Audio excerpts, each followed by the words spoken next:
So we got the Olympic in the shop here. The front drive cogs or drive sprockets have lost all their teeth. On the back here, you can see they're still good. They're made out of rubber, but the front ones are made out of a kind of like a plasticky stuff.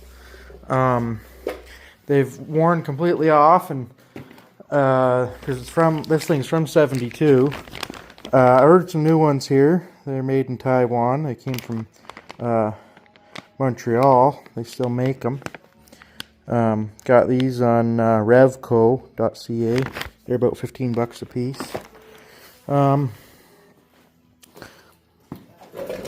Getting this track off or loosened off is about the same as a John Deere, one of these old bogey John Deeres, which I did the drive cog shaft in that one already. This one, so you got your track tensioners here. I got this one backed out. That sucker's, it's kind of seized in there. It's not moving. This one, I've got it backed out, but it's a little tighter. But as you can see, there's a little more slop in the track on this side. But yeah, just been heating it up and hitting it with the penetrating oil. I'm gonna get these backed out as far as they go, and then I think I got to take maybe like the first row, or let's see here. I have to take a row of the bogies out. I can't remember here, but I've definitely got to take these back idlers out to drop the track, so there's enough slack to take that drive cog or drive sprocket shaft out. So that's what we're doing right here. And the dogs have gone ahead and removed the seat for me. I had this thing sitting outside for 3 days, and the last morning it was outside. I looked outside, I saw something in the yard, and it was my seat. If you didn't see in the previous videos, it was almost immaculate piece of foam, just needed a piece of vinyl on it, and the dogs decided to completely destroy it. So yeah, I get to make a new one. Anyhow, it is what it is. They even chewed through the passenger seat belt thing there, so that's great. But anyways, that's what I'm doing here. So if you're replacing these drive cogs like me, don't forget to take these springs off. See, there's notches there they're sitting in. I just used a bar. I pushed it in here and popped that off, popped that one off. Rookie mistake. Okay, so what you gotta do here is take the nuts off of these, remove the springs, and then we gotta take these bolts all the way out so that these can pull through. Alrighty, so those things were a pain in the butt to get out, but when they're in there like that, the only thing that's exposed is the threaded piece. I used a brass punch and the hammer here, just the brass piece here and the hammer. It's at a 3-pound sledge.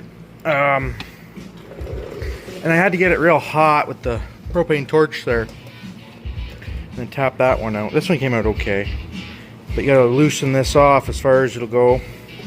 And now those have come free, so now this should be pretty easy to get the drive sprockets out now. Alrighty, now that idler shaft is out, we're gonna lower it down and raise up the front end to get the drive shaft out.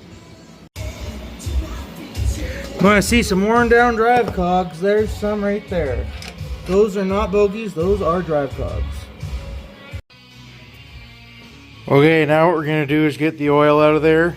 I just took the inspection cap off of there. We're going to take these 1, 2, 3, 4, 5, 6, 7, 8. Are they 10 millimeter or 12 millimeter? Bolts out and take this cover off. Well, it looks like they filled it with chocolate milk instead of oil.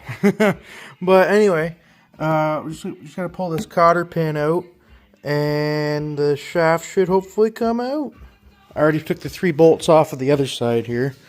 Those 3 bolts come off of here. We'll see what happens. Okie dokie, we got that pin out and the shaft's getting shoved through.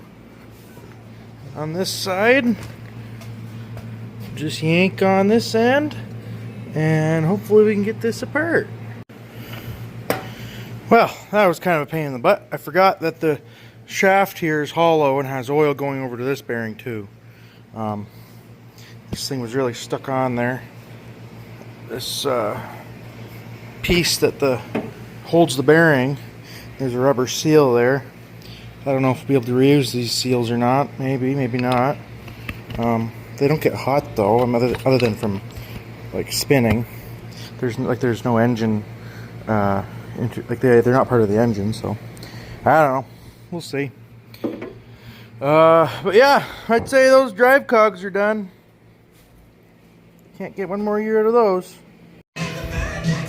So what I'm doing here is just using a punch to get these rivets out. Just putting it in there and beating it with the hammer till they pop out. And I've seen on the internet people just replace these with bolts and nuts. So probably gonna do the same.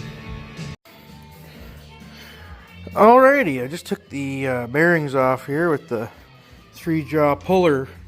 Worked okay. Just gotta be careful with them. And then we're gonna take these seals off.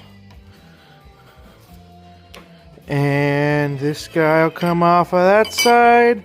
There's our old sprocket. And there's our other old sprocket. Garbage. And our new ones are right here. Look at the difference. Look at the difference. That's how much they've worn down. Crazy.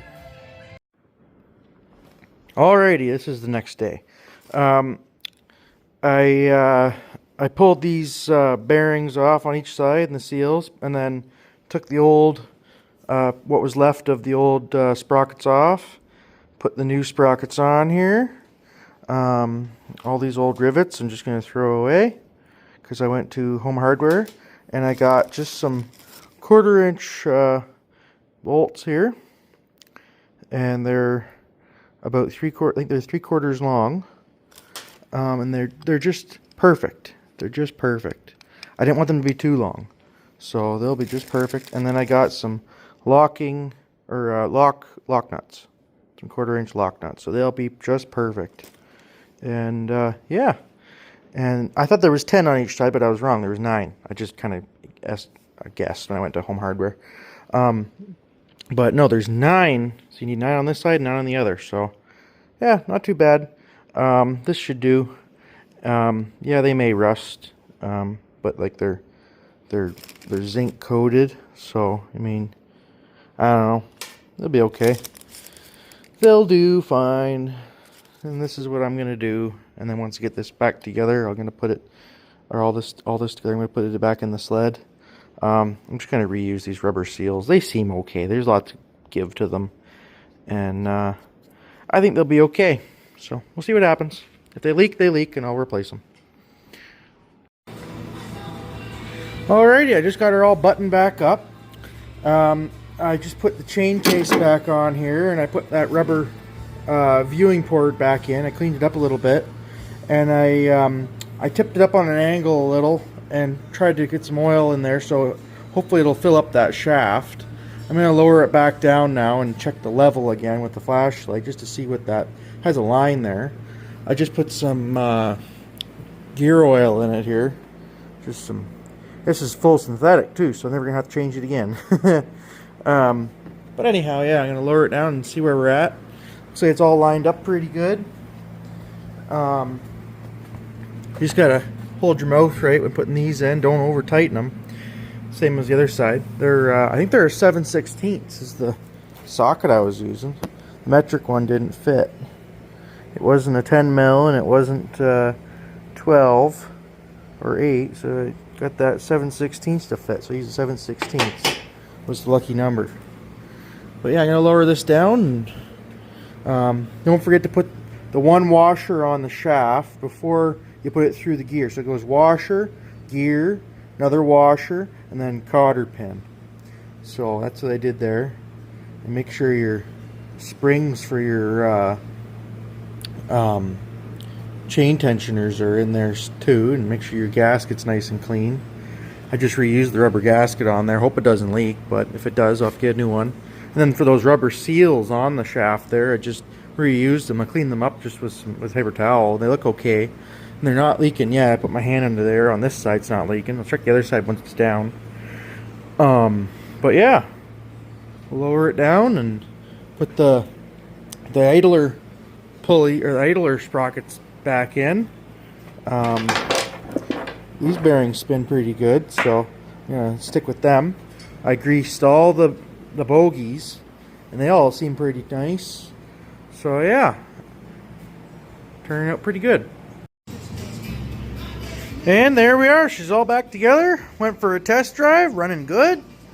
Got the track all tensioned and got the springs back on there, and she's all good. Needs a new seat, obviously. The trunk for this is still good, but I think what I'm going to do is get a piece of foam and make a proper seat here. I'm going to put the trunk back on, wire the tail light up, but I'm not going to use this piece. I'm going to take this piece and just set it aside and do a tiny trunk. Just put a piece of plywood right here and just make enough room for my little tool bag and a spare belt. I don't need that great big trunk. I'm not packing my lunch, so that'll be the plan. Then I'll have a little bit more cushion back here. So I think this will work pretty good. So yeah, that's the end of this video on replacing the drive cogs and doing a check over on this 1970, was it 73 Olympic.